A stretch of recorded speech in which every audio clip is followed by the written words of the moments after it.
business has been around for 10 years. That kind of can give you strength, or it makes you or breaks you. It makes me want to do bigger and better. And if I didn't have it, I think probably wouldn't be here right now. Carpal tunnel and like RSI, like it's very common in hairdressing. Their face says it all. Today we're here with Pinar. We're in her salon, SAC Salon. How are you, Pinar? I'm good. How are you, Adam? I'm phenomenal, thank you. So I wanted to get you on and talk to you a little bit about your business, operations, how it's all running, where you started. If you've listened to Pinar's episode on her podcast, you get a little bit of a deeper understanding of her taking on parenthood and running a business. But right now we are highlighting her amazing salon. So Pinar, tell us a little bit about your business, how many people work here, and what you do. Okay, so this is my salon. This is my second home.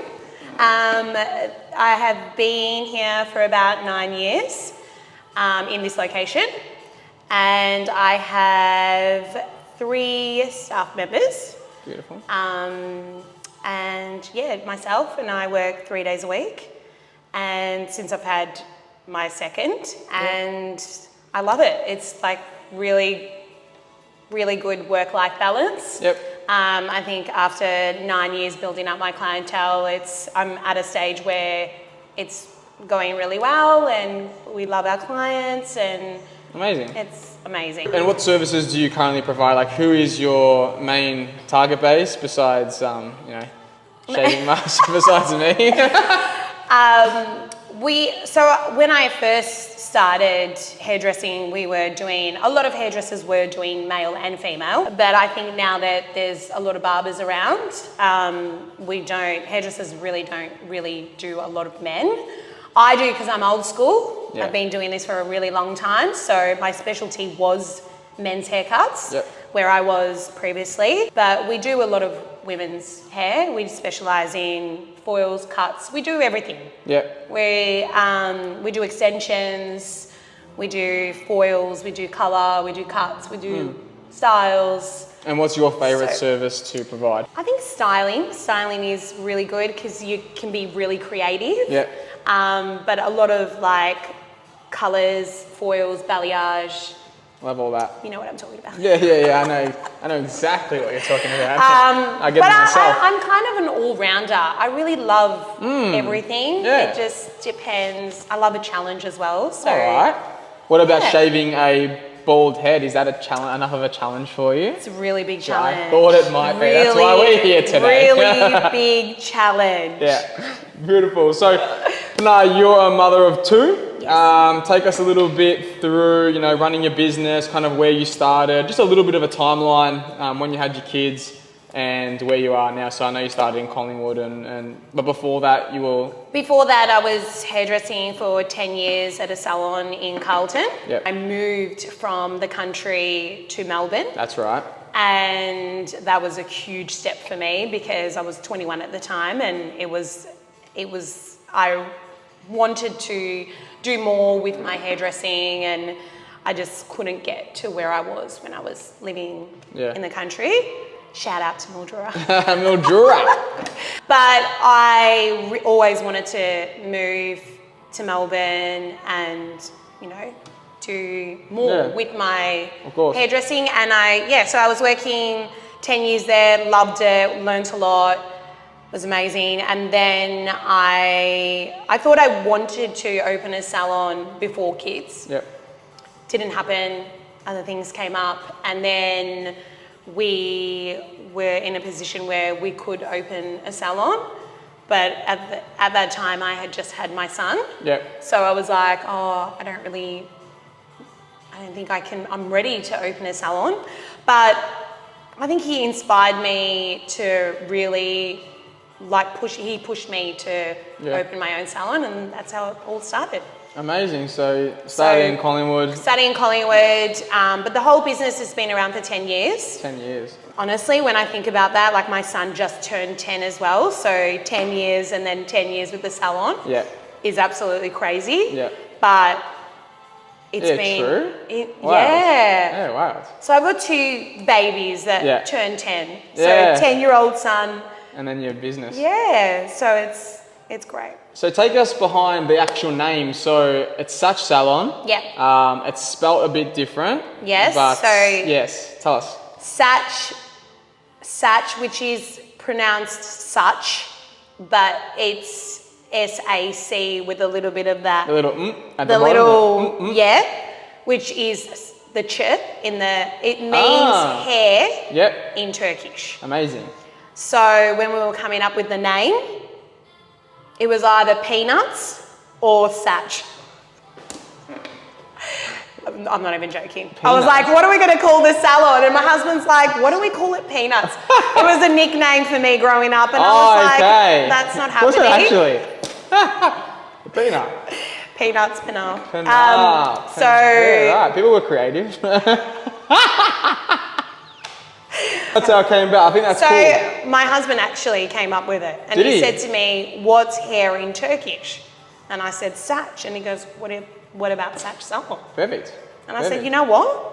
Sounds great. It's very creative. And like people might not initially know that when they see it. No, they don't. But when they do see it, they say SAC, which is, you know, everybody says it. And then I just say Saç and then correct them but it's all good. I think it doesn't even matter because like you know the deeper meaning. It's like my name as well. Like I think when you've got Pinar. Pinar. But like it's the meaning behind it. Like even if people don't know what it is, you know the fundamental behind it, which I think is amazing. I feel like it's a good conversation. Like when like people bring it up and they're like, oh, what's Saç? What does it mean? Yeah. And then I tell them and they're like, wow, that's so good because a lot of people don't really have meaning to names. To business, you know, names or. So for me, I was like, I really want to call it something authentic and something a little bit different. Amazing. And So you mentioned that you're here 3 days. So obviously you put a lot of the work in so that the business can run, you know, without you being here full time anymore or like 7 days a week like it used to be. How's it running without you? Like how's it functioning? Like what do you have in place?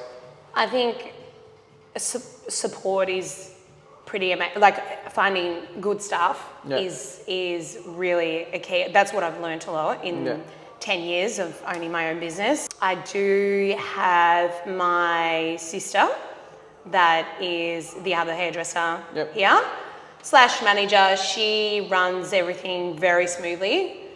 I have to say probably better than me most times, but I think that's really important. And that's what I've learned a lot in the 10 years, that having someone that you trust is very important. And so she basically runs the salon when I'm not here, and she does a lot behind the scenes as well, which is really great.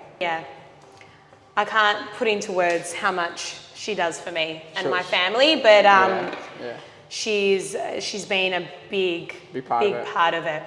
Part of it. And if I didn't have her, I think, as I told you in the podcast, I probably wouldn't be here right now after COVID, but we survived. We did. Oh, so you did. No, I'm including myself in this now. A lot of people survived, but I think sometimes you really have to go through a lot of pain and along the way with business, as you know as well. Like it's just that kind of can give you strength, or it makes you or breaks you. It didn't break me, so I'm very proud of that. But the support is very important as well. Like they said, if it's easy, like anyone would do it. So that's why it takes like a certain type of person to be able to succeed through it. And I always say this, that like I feel like now it's easier having, because my life is I think after a certain time, like you just get to a stage where you're just comfortable and it's like it runs, not always runs smoothly, but I'm really at a good spot and I'm so grateful, but I haven't forgotten about the hard. Of course. Because it makes me want to do bigger and better. But I'm sure it feels a lot easier because the things that used to stress you, you know how to deal with them now, so they become easy. So it's just you progress in experience. So being a hairdresser, what's something that people might completely, misunderstand when it comes to it? I think sometimes a lot of people don't understand how hard it is being a hairdresser, being on your feet all the time, dealing with a lot of just challenges is I think like now my work and my clients, it's a lot easier because it's basically the same thing all the time. But before, I did get a lot of could you do a quick cut or a quick blow wave? And I'm like, no, I can't do a quick cut or a quick blow wave. But that's not how I've been trained and built as a hairdresser. Yeah. A lot of people can do that, but I didn't want to run my business like that because I think I want to provide a service and I want to provide the best service. So I think a lot of people just think that you can just do a quick job, but I don't run like that. Yeah. I don't want to do a quick job. I want quality. Yeah. And I give my clients quality. So I think a lot of people misunderstand that sometimes hairdressing is like easy where you can just do a quick job. Yeah. But it's really not. It's not.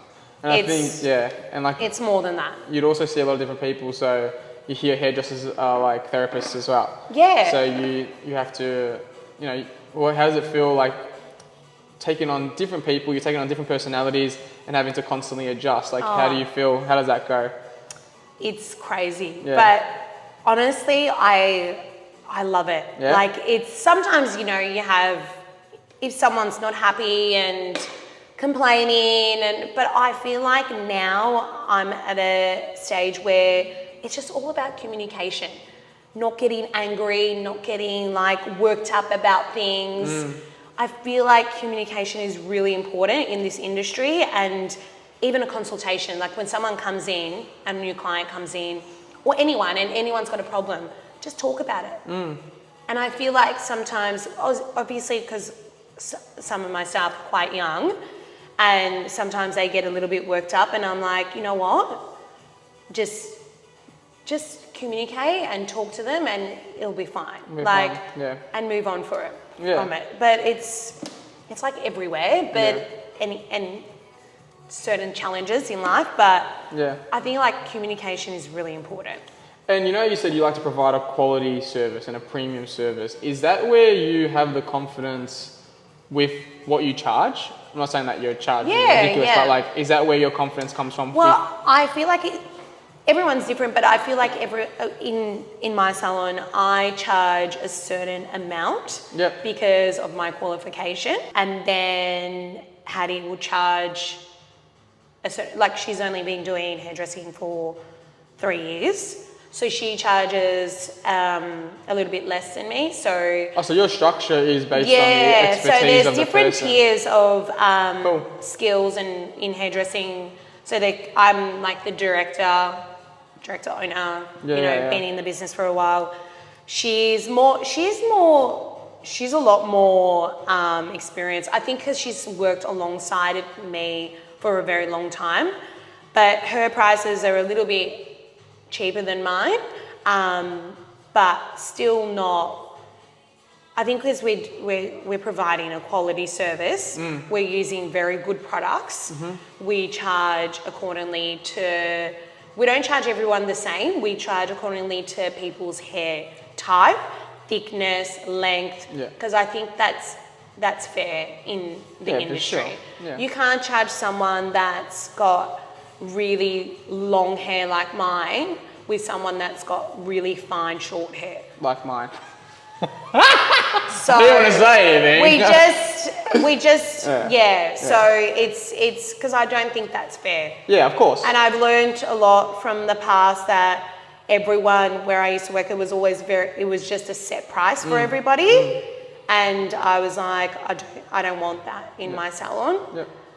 But like I wouldn't say we're like super expensive, but we're not cheap as well. So we get that feedback a lot, but at the same time, I feel like when people are a little bit like, oh, that's a bit too much. I think once they come in and then they get the service, and then we explain to them our knowledge and everything, they're just like, oh, this is amazing. Like, thank you so much. I've never heard that before from any other hairdressers before, and so some people just need to be justified. Like, you know the quality of your product, but it's like sometimes they just need some reassurance to be like, what actually sets you apart. And that's okay. And you show it. Some people think it's too much, and that's okay too. Yeah. Like it's what it is. What it is. You have your client base, you know your knowledge, you know your service the best, and that's how it's going to work. About a bit of the different roles, like director, there's apprentices, things like that.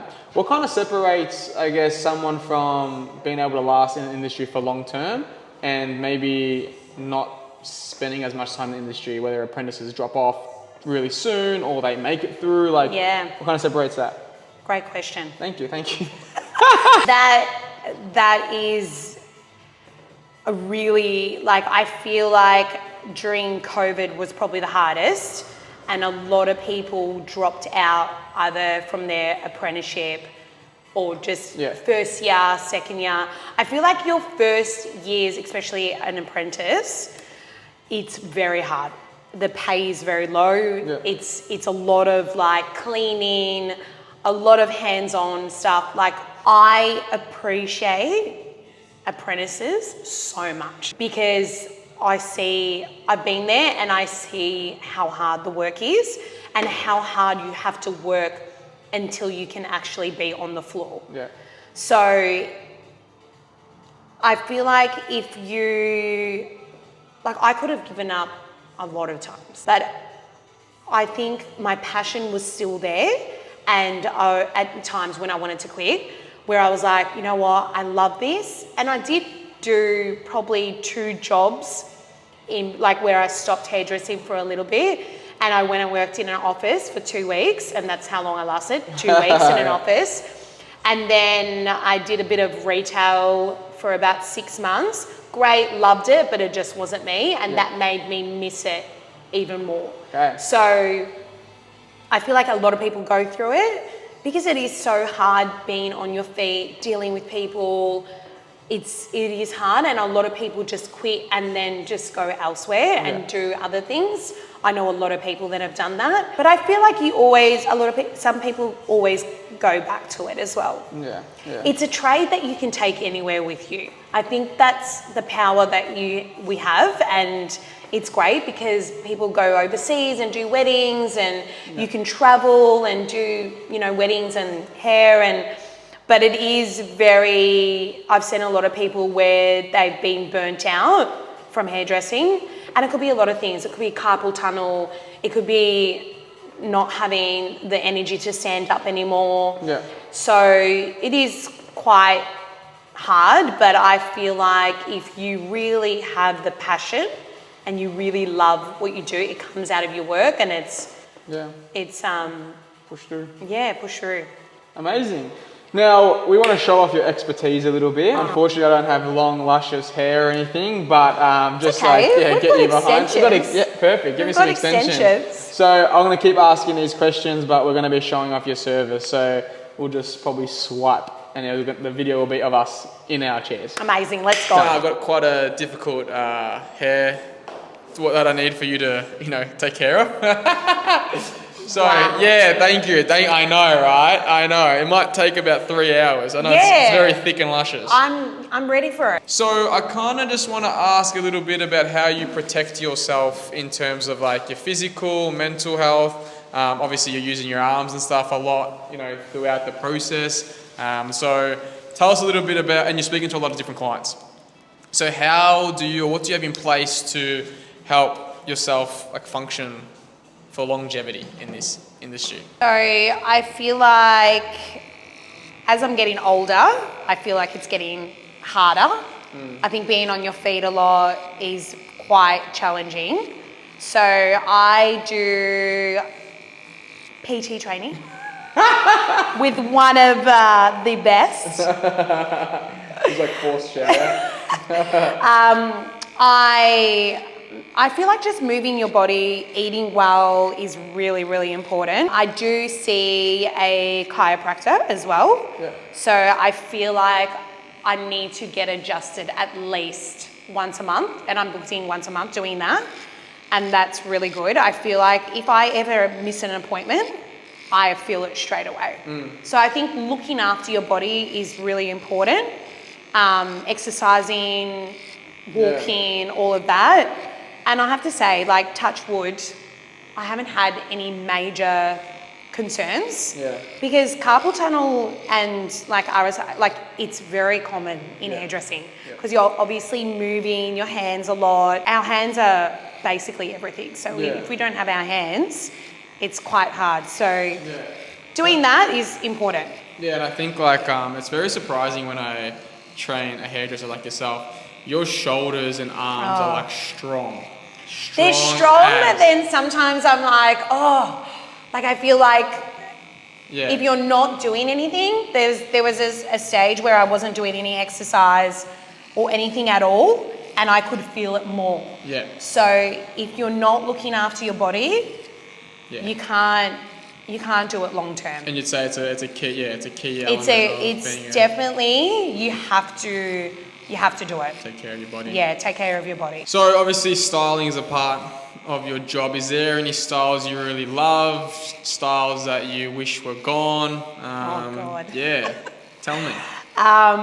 I love like doing like reinventing colours. So if someone comes in with like virgin hair, so virgin's hair is uncoloured hair. Oh yeah. That is like a hairdressing dream. So like when someone comes in with like no colour, no nothing, I love blank canvas. I love creating a beautiful style, colour or whatever they're wanting, something different, or transformations. I love doing transformations because I feel like that's just when someone comes in and they're really not liking their colour or not liking their hair, and then you transform their hair, like their face says it all. Just the light up of that like is such a great feeling for us because that's what we love doing. So we love the joy of like someone, not liking themselves or their hair, and then you get your hair done and you're like, oh, I feel $1 million now. Well, you must love my hair because I've never. I know. So it's a virgin hair. Is that what it's called? I know, it is. Yeah, thank you. We can put some like tips in here, foils. Yeah, we can chuck some foils in there. And then one of the trends that I feel like has to go is probably. Don't be too nervous. I think maybe just the glam curls. I don't know what they are. What are they? Yeah. We'll put some pictures up. Some glam, tight glam curls, or tight curls that people like when they don't want to brushed out. Ah, yes. That's a thing. Right. I feel like that gotta go. It's gotta go. People will know. People that'll. It's more about the natural flow. Okay. Bit of flow and wave. Yeah. I like it. Yeah. Now, what is the biggest mistake that you see with people that do their hair at home, like a bit of a home job? Zoom in on face. Oh God. Look, I feel like a lot of it happened during COVID. Again, I'm talking about COVID again, but I feel like a lot of people, colour their own hair. So I actually did something for my clients during COVID. So I provided a service where I mixed the colours for them and I dropped them off at their houses. So I thought that was a really good thing to do while we were locked up. Yeah. Because I was like, I don't want them to like wreck their hair, and so I actually did that and posted about it. Everyone was really interested, and I was driving around dropping off products, amazing, colours and stuff. But I feel like a lot of people, they get. I think people just get excited and they're just like, I'm gonna colour my hair at home. And it's fine, but it's not, because I feel like, which makes our job quite interesting, because We do a lot of color corrections in here. So you can tell when someone walks Oh, of course. And I feel like when you tell a hairdresser that you box dyed your hair, that's just like a heartbreak. It is. It just gets. It gets us. It gets us. So it's. But I feel like we deal with it pretty well. We just explain. Again, communication is very important. Explaining to the clients that it might take a lot. You're not going to fix it in one go. But I feel like just leave it to the professionals. Yeah. That's why we're here. Yeah. Like so that's the biggest thing I that you think, see is probably the hair dyeing your own hair. Yeah, fair. And like so that the biggest tip that you would give would be to leave it to the professionals. 100%. And I know I say that a lot. 100%. But that's just like your expert opinion. Look, you're not going to do Botox at home. You're not going to do your eyebrows. Look, a lot of people do, but I feel like hair is something, and I'm not just saying this because I'm a hairdresser. Yeah. But your hair is everything, as you know. Yeah. It can change the whole look of you. It can. Like, look at this. Yeah. Okay, I'm a whole new person. Amazing. So I'm very honoured because I know you don't typically, cut men's hair, and I appreciate you fitting in the time. Now, I just wanted to thank you, for doing that. No problem. Thank no you. problem. Only for you. Thank you. I appreciate it. So I've got a little bit of a surprise. Okay. Show me what you got. I just wanted to... I like surprises. Just give you some options. Okay. Be right back. Options. Because we actually provide a really great service. Yeah. Unfortunately, I don't do it. Yeah. Because I don't have the time for it, but we specialise in extensions. Okay, yeah. And I was just gonna say... I feel like Rapunzel. What do you think? I think it's put it back on. I liked it. Ooh. It's just something to think about. The colour tone on your... I like it. Next to your beard is I think really it works nice. Right. Yeah, I think it looks it's phenomenal. Just something. Can you fix the hairline with it a bit? Sure. There we go. Oh, we're back. Do a bit of a fringe. Over the right eye, just one over one of the eye. We do this a lot in the salon where we zhuzh it. Ooh, zhuzh. Yeah. Nice. I think it looks great. Let's keep it on. Like, I think you should go. Just what you girls do with the hair. Thank you very much, Pinar. You've shown me a new side of what blonde would look like on me. Yeah. So thank you for allowing me We're into all your... about options. Yeah. Just giving people the best advice. I'm a fan. Thank you for having us here today and being able to show us a little bit about your business. Thanks for having me. If you found this valuable, make sure that you follow along for the remainder of our 30 in 30 series. And if you want to support this business, check out the details below.